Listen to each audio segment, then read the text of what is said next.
Yep. Okay. Yep. I see what's happened here. We've got it tangled. I think if I step over here, just go.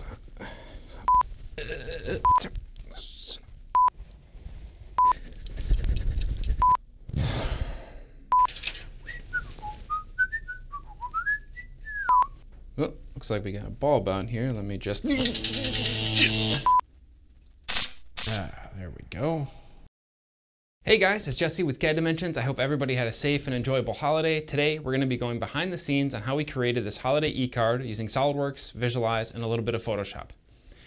We'll take a look at the wrap tool, some surfacing tricks, a variety of sketching techniques, the flex tool, and more, so don't go anywhere.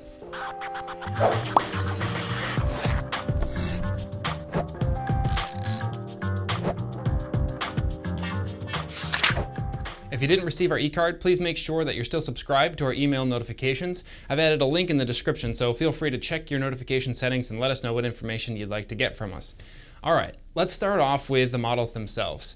We wanted to model as much of this scene as possible, so Brian, Ruta, and I created an ornament for the scene each, and Brian continued to create some candy canes and mistletoe, large snowflakes, and things like that.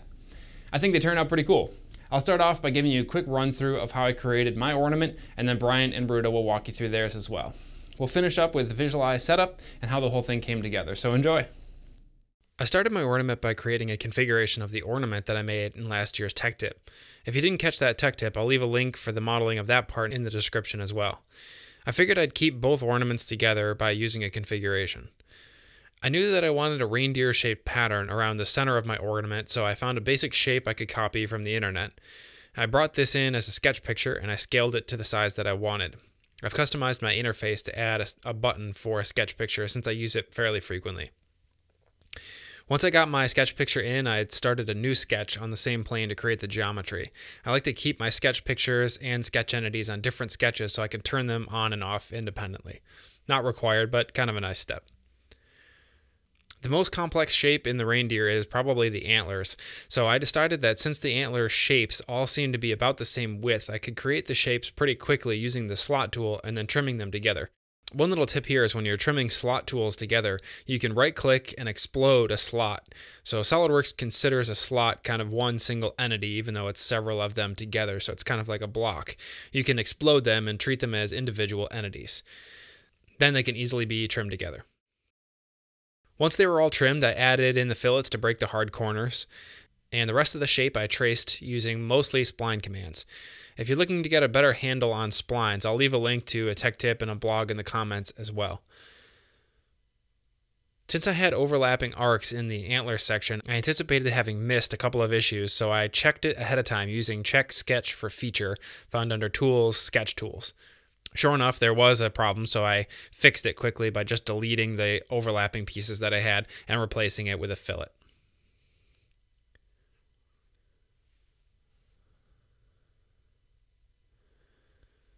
Once the sketch was made, I used the wrap tool to deboss the shape into the sphere. I won't get too far into detail here as Ruta will show you that tool in just a bit. So with one reindeer debossed, I used a circular pattern to create the rest. On the top, I decided to show a different technique. So here I actually scribed the face and then created a surface from the scribe and thickened that surface into the solid. Initially, I had planned on doing this as one line and the dots all together, but this method doesn't wrap the sketch like the wrap tool does, it only projects. So I ended up going back and doing the projection of the circle at a 45-degree angle just to get a little more round result. Once the sketch was created, I used the split line command to actually scribe the face. This is found under the curves, and this will project the sketch onto whatever face you select. Now, what's interesting about this technique is that once the face is created, it can be copied using surfacing commands. Split lines can be good for all sorts of different things, whether it's simulation for applying loads, or scribing a face for specific appearances, or in this case, creating a surface from. So I used offset surface with a value of 0 to create a surface body in the shape of this face. Then with this simple cut thicken, I was able to deboss the shape into the solid with a normal to surface kind of behavior. I did the same for the 45-degree projection of the circle once I had created that, and then I mirrored the geometry to the bottom side.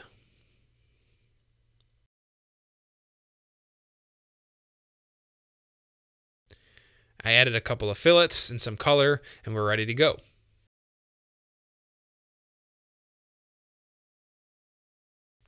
Now let's see how Ruta created her ornament. Hello, my name is Ruta and I created this ornament for the Christmas scene. I would like to introduce you to the wrap feature that I used here. It's a great tool if you're trying to project the sketch on surfaces like this. And now in SOLIDWORKS, it is supported on complex spline surfaces along with the basic analytical surfaces like cylindrical and conical. So let's have a look at how this model was created. I'll scroll back in the feature manager tree.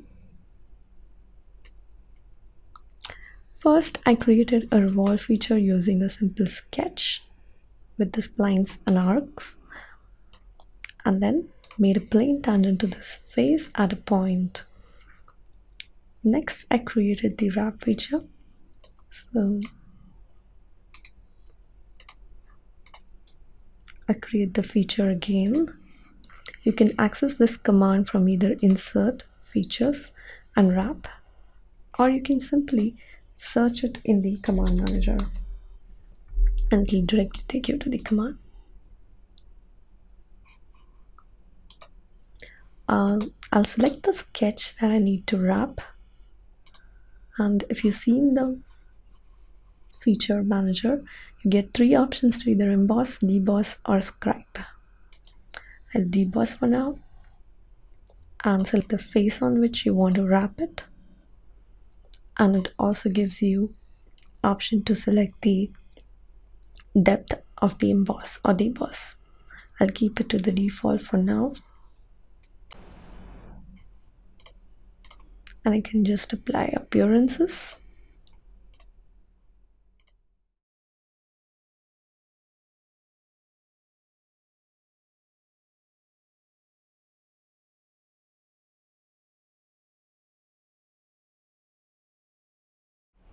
So here's the ornament created using wrap feature.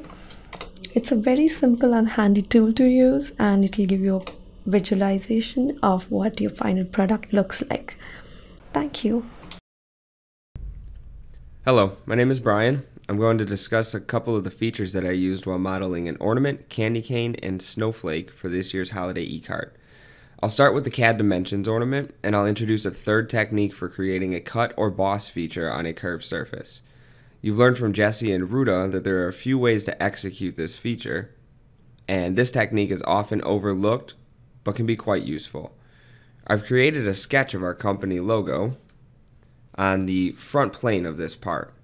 As you can see, that is already on the inside of the ornament, and by default, when you go to start the cut extrude feature, it wants to start right at the sketch plane. As you can see, that is not going to work for this application.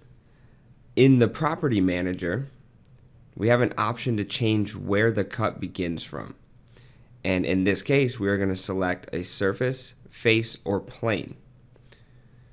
So once you change it to that option, it's going to ask you to select a surface, face, or plane. We will pick the round surface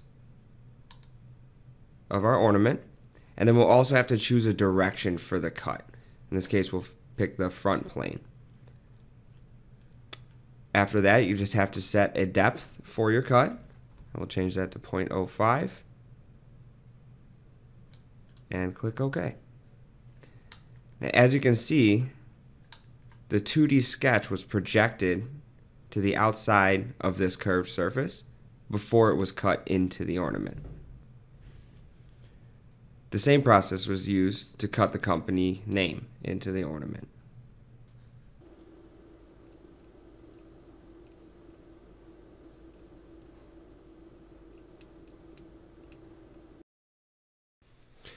Next, we're going to move on to making a candy cane.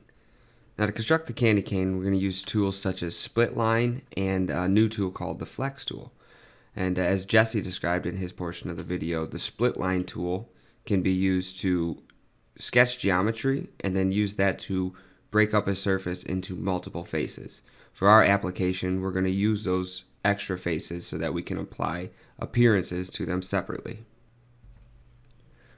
To create the stripes in the candy cane, I sketched a few rectangles on the inside planes of the cylinder and then used the split line tool to project those to the outside of the cylinder, and after that I applied a red appearance to them.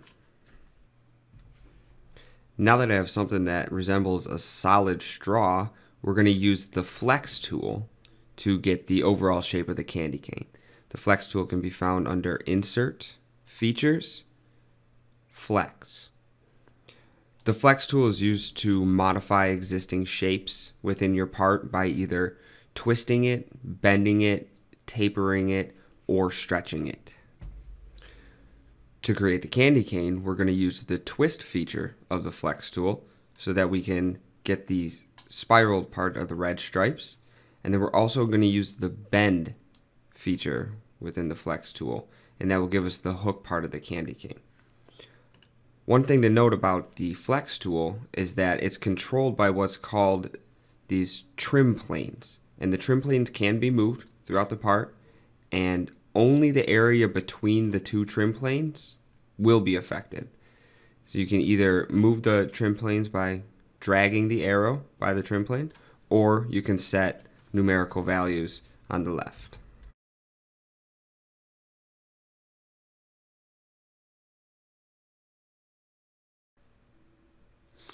The flex feature can be used on solid bodies as well as surface bodies.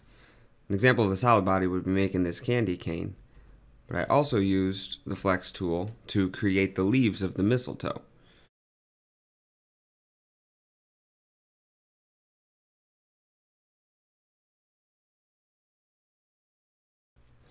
Lastly, I would like to demonstrate how I created the snowflakes for the eCard. Snowflakes in nature are symmetrical, and a couple tools that SOLIDWORKS offers us, such as mirror and dynamic mirror, allow us to minimize the amount of sketching we have to do on symmetrical sketches.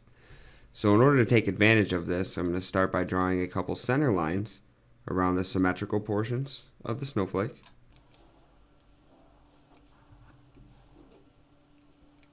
And then I can enable dynamic mirror. To do this, I go to Tools, Sketch Tools, and Dynamic Mirror, and select which center line I want my sketch entities to mirror over. Once you've done this, each time you draw a line in this sketch, it will automatically mirror over your center line.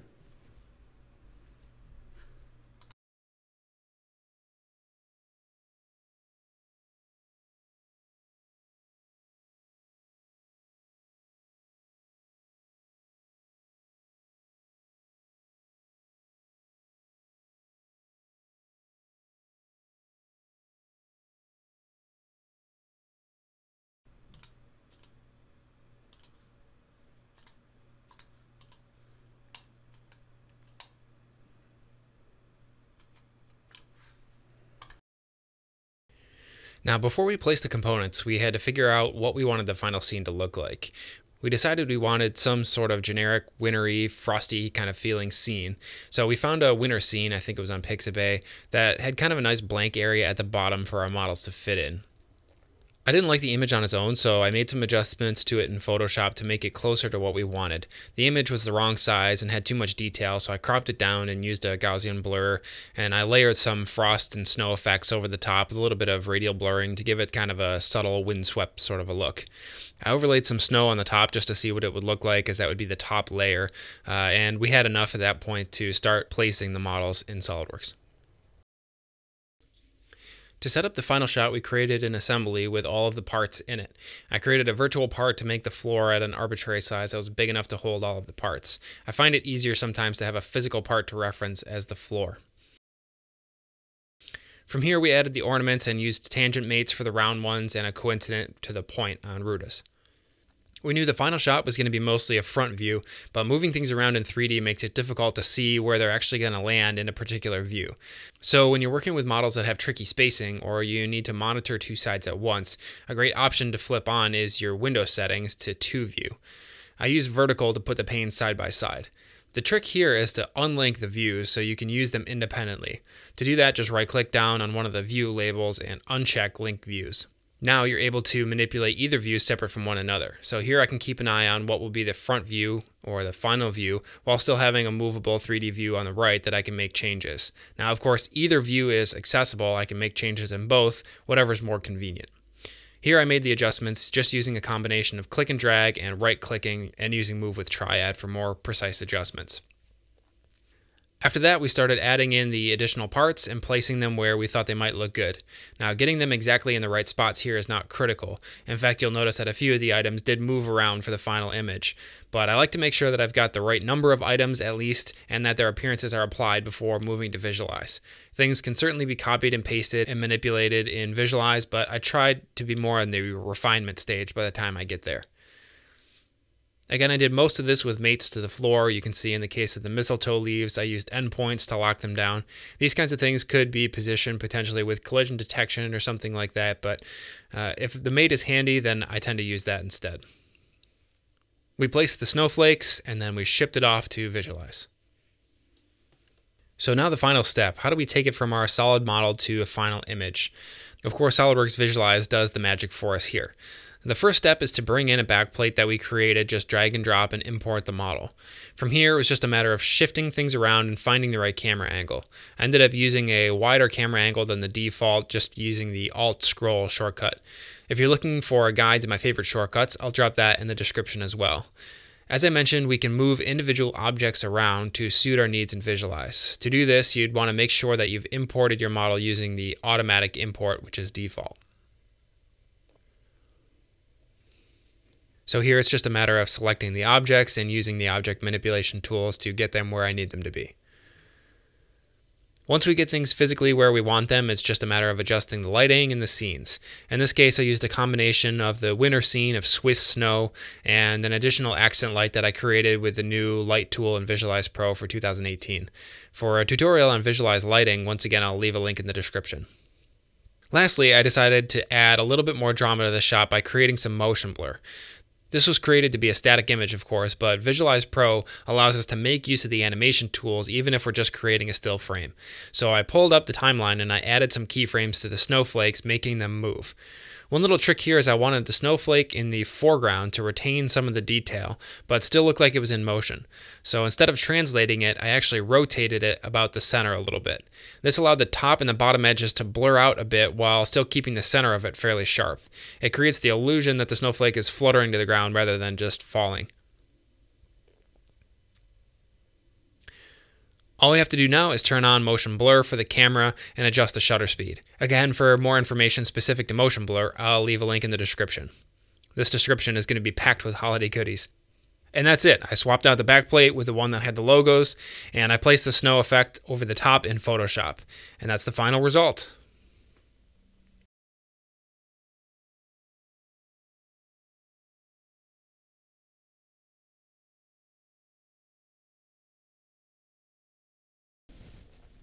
Well, I hope you guys picked up on something that you can use in your next project, and we'll see you in the next episode. If you did get something out of it, feel free to give us a like and subscribe, and we'll keep more information coming to you.